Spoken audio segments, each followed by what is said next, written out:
Hi everyone, welcome. I'm down here in my wormery preparing to check in on a couple of my worm bins. These are bins that have African nightcrawlers living in them.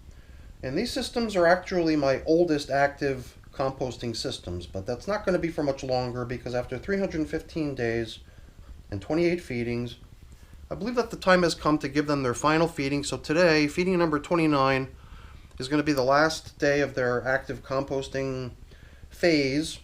And I'm going to transition them over to what I refer to as a phase called foraging, which really means just giving them nothing and leaving them some time to kind of work over whatever remains in the system as leftovers. And naturally, they're going to have whatever they get today, which is an assortment of stuff that I believe is foods that are not going to leave a lot of leftovers. I mean, one of the things they got last time we were in here 2 weeks ago was banana peels, and I believe that the stems of the bananas are actually going to end up staying in here for some time. Maybe they'll even accompany the worms out of here when we do the haul out. So after 315 days, 45 weeks, it does seem like it's due. And it's not because the systems are, basically out of space or anything like that. It's only because I'm thinking it just becomes a little bit, I don't know, feels like I've got to be careful in terms of selecting what to put into worm bins that are this old. Always with that sort of anticipation of possibly wanting to harvest their castings at some point in the near future and not wanting to have all kinds of lingering leftovers floating around in the system. It just seems like if you got slightly younger systems that you know are going to be just running for quite some time into the future, it it seems like you could just be a lot more what's the right word, free-spirited about giving them whatever you want, whatever just happens to be around and needs to be composted, versus always trying to pick stuff that you know is going to get broken down quickly. So the stuff that I referred to earlier, stuff that I think is going to get broken down quite quickly, is stuff like carrot peels, some of these bits of cauliflower leaves. Watermelon obviously is going to be one of those things that goes really quick. And maybe a couple other things that I kind of selectively chose out of the food supply in the hopes that, it's not going to leave all kinds of leftovers. So these pieces of paper, I believe, might have been put on here brand new last time. And considering that, they are quite worn. We're going to go ahead and we're going to recycle these pieces of paper. And these pieces of paper are going to be pretty much the only bedding we provide to these systems when we place in today's feeding. And this stuff, since it's been in the bin for some time, is already fully infiltrated with all kinds of bacteria and microbes and all those things that are going to make it into a material that the worms are going to be happy to chew on, especially when it's going to be piled high with all kinds of delicious foods on top of it. And I'm thinking, I bought down a couple coffee filters. Why don't we include these old coffee filters that we're just marking where we last fed. These are my feeding zone indicators. We'll use these as supplemental bedding down in the feeding area too. And then we can go ahead and just take all that paper that was covering the tops here and include it down in the feeding.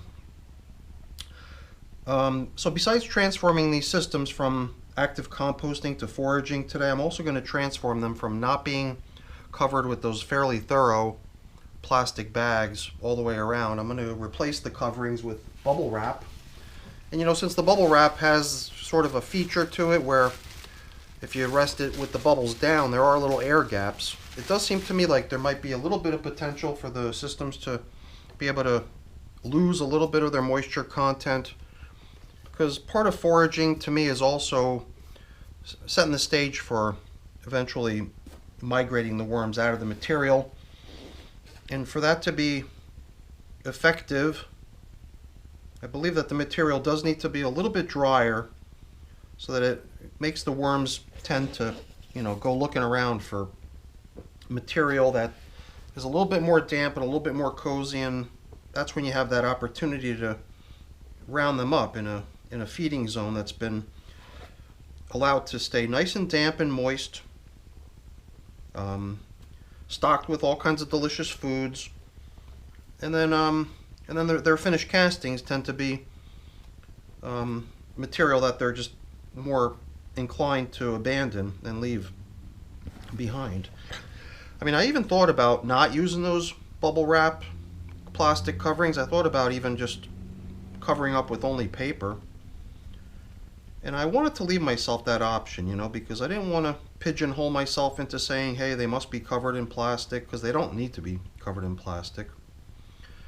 I'm thinking maybe we will simply cover up with paper, and that would allow the system to really, you know, do what I mentioned earlier, is dry a little bit more, because the material in here, even though it does seem to crumble quite nicely, it does still feel to me like it might have a little bit more moisture content than would be best suited for trying to initiate the migration of the worms out of the material.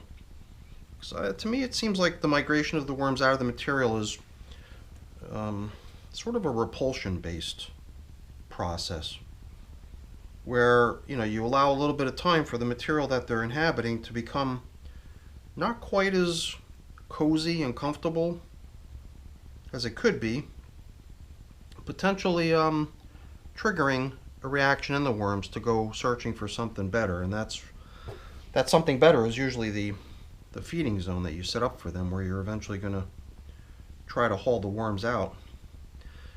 And you know, the other thing I figured I would do in here was just see if I could round up other things as long as I'm at it. Like, these are little chunks of pumpkin stem, and this to me looks like perhaps tomato stems.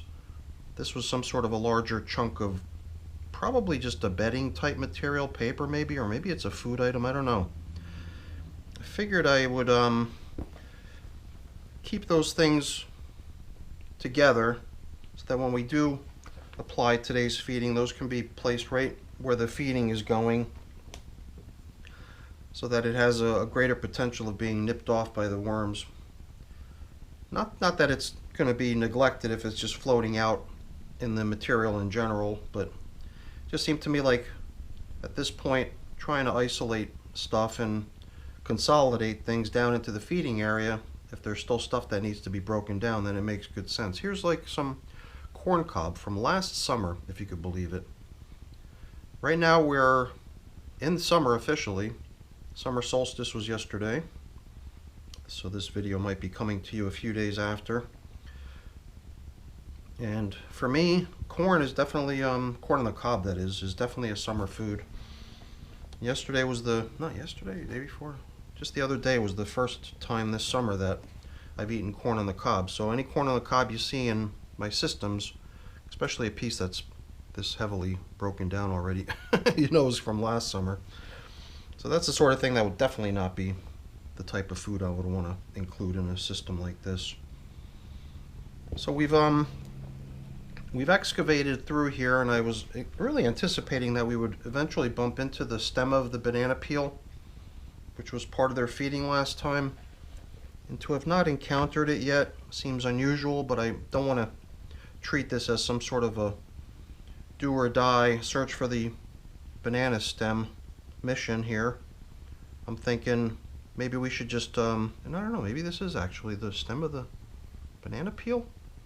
If it is, then it's really, really heavily worked down.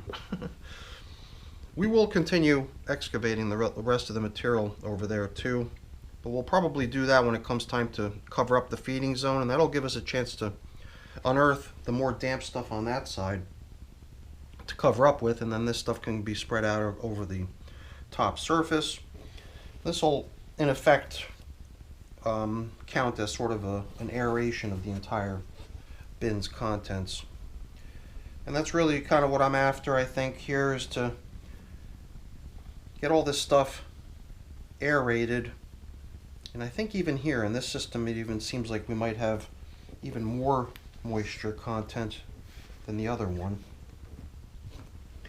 Despite our efforts to try to manage these systems identically since the day they were launched, and that means always feeding them similarly, even down to launching them with what was thought to be a more or less equal number of worms. For whatever reason, sometimes one bin just sort of, you know, veers in a particular direction while the other doesn't. And then you start getting a little bit of difference. Here's a pretty good sized piece of leftover pumpkin stem. That too, we're just gonna stack it up over there in the corner, and we'll include all those things down in the feeding area so that all the foods in the system can be somewhat isolated in one particular location so we can find it easier later. And then we'll just give this system time. They'll burn through all this pretty fast composting food that we're giving them today, and then they'll have an opportunity to just venture out into the castings at large and continue nipping off other leftovers that we just didn't even happen to find and consolidate. And then over that same amount of time, or whatever that amount of time might be for foraging, hopefully the system will release some of its moisture content, which to me seems a bit excessive right now. Just the fact that certain chunks of material don't naturally fall apart under their own weight, to me seems like an indication that the material is a little bit more damp than it needs to be, but certainly not too bad. Not as bad as I've seen in some of my other systems. In some of my other systems, I've definitely seen the situation get a little bit out of hand, and it's a situation that really seems to take quite some time to recover from, in terms of trying to let the material dry off to the point where it can get crumbly and loose again. So I think we've created equal trenches in both systems, large enough to fit today's feeding. So I think it's time to bring back all those pieces of top covering paper that we set aside earlier. Those will become the foundation for the feeding. We'll sprinkle them down into the bottom of these two trenches that we just dug. So let's grab those, bring them back. They're just not even holding together under their own weight. They just seem to fall apart. So here, feeding zone indicator. I can't remember, did we talk about maybe preserving the feeding zone indicators? No, let's just toss them down in here too as supplementary bedding. And then we can replace them. We'll just put in a couple of nice new ones to show ourselves where we last fed. Not that we'd have a hard time coming back and finding where we last fed. So I think we're being pretty fair here, splitting these pieces of newspaper up into both systems evenly. That's the bedding, and then whatever leftovers we found. In the case of this one, we got a pretty large chunk of pumpkin stem, which would probably break if I tried, but I have this tendency to let certain things that I know are going to be slow composting items just sit and stay unaffected by my touch, if possible, just to see how it breaks down on its own over time. I mean, there I just broke that little piece of pumpkin stem accidentally by sort of holding it a little bit harder than I needed to. I was just trying to see if I could locate that other object that we were talking about earlier, that little piece of corn cob. But it doesn't matter. I think we're at the point where we can start bringing in today's food.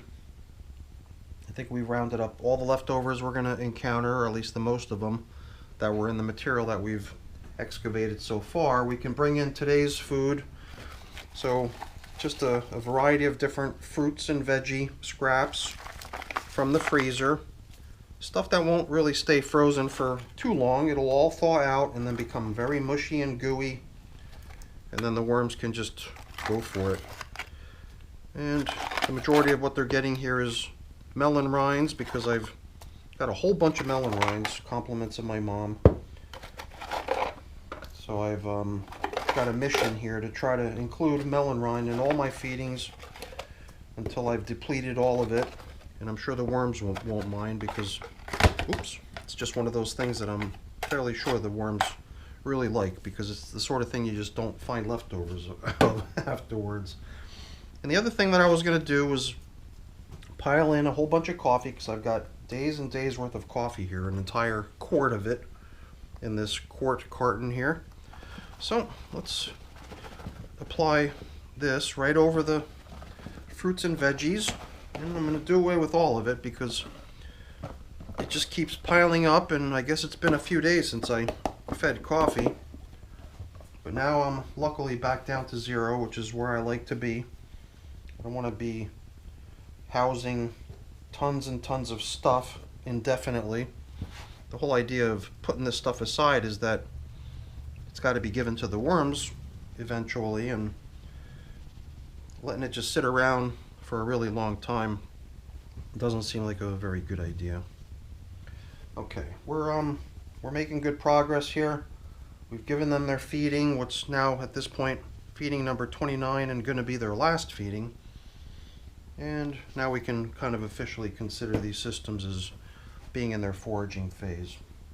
And that might just go a few weeks until such a time that we start to see some drying of the material, hopefully. Seeing that the material is becoming a little bit more crumbly and manageable. I mean, if we wanted to try to run all this material through a sifter, a lot of it would just remain clumpy like this and not be able to pass through. So I like to treat the sort of the crumbly nature of the material as my measure for how good or bad it is. Not that if it's wet, not to say that it's bad. It's just a little bit less manageable, especially at this later stage of the game when you might be wanting to do sort of a light separation and a sifting of the material. For that to happen, the material's got to be pretty free-flowing, and when it's too damp, it just won't do that. It won't free flow. So that's the reason I really wanted to try to aerate everything in the bin, upturn all of it, combining some of the stuff that was down low, the more damp stuff that was really not getting any airflow. But then again, with those plastic covers, none of the material in the bin was getting hardly any airflow. It was all stifled from airflow because of that plastic covering, and you know, just based on the amount of moisture I'm seeing in these systems, I'm thinking no bubble wrap. The newspaper that I had trimmed to the right size to cover these systems pretty completely all the way around from edge to edge, I believe is going to be suitable for the foraging phase of these systems, and I think that that's all we're going to use for covering up today. You know, every handful of material I've examined so far in this system has been mobbed with worms. So I mean, if I had to guess, then I would have to say that 1,765 worms in this system is a gross underestimation of how many worms are in here. Not to say that that was an incorrect estimate in the beginning when we first launched the system, because you know we did establish those estimates with a whole bunch of people's input. So any sort of estimates that might have been really, you know, high or low would have sort of canceled themselves out. So I believe that establishing our worm bin population estimates using the method I'm using, sort of this crowdsourced approach, probably ends up with fairly accurate numbers.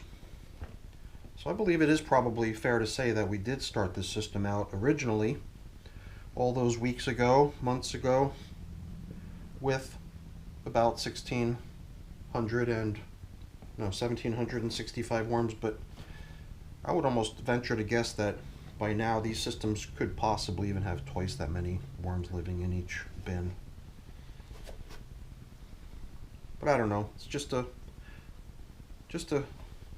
shoot from the hip sort of estimate. I really have no clue how many worms are occupying these bins. But they are pretty busy, and these are productive bins. And I think at this point we are going to proceed with what I had talked about earlier, which is just not putting back the plastic coverings, not even going with the bubble wrap version of the plastic coverings. We're going to come in with these newly created newspaper pieces that I fitted to go right in here nice and neatly. So this system is slightly narrower than the other one. We're not going to be putting this on, so we'll move that aside. All right, and then here, this one also set up with a nice custom tailored paper only covering, which really does pretty much go out edge to edge. And sometimes I'll just put something on top of this paper to act as a paperweight, but it's certainly not necessary. I think we could leave it just the way it is.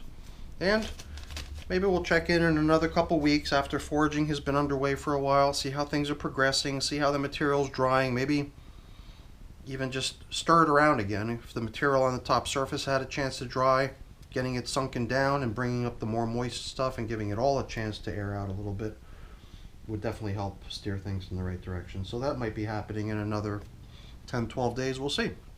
So that's it for our check-in now with the African nightcrawlers officially transforming from active composting duty to simply foraging.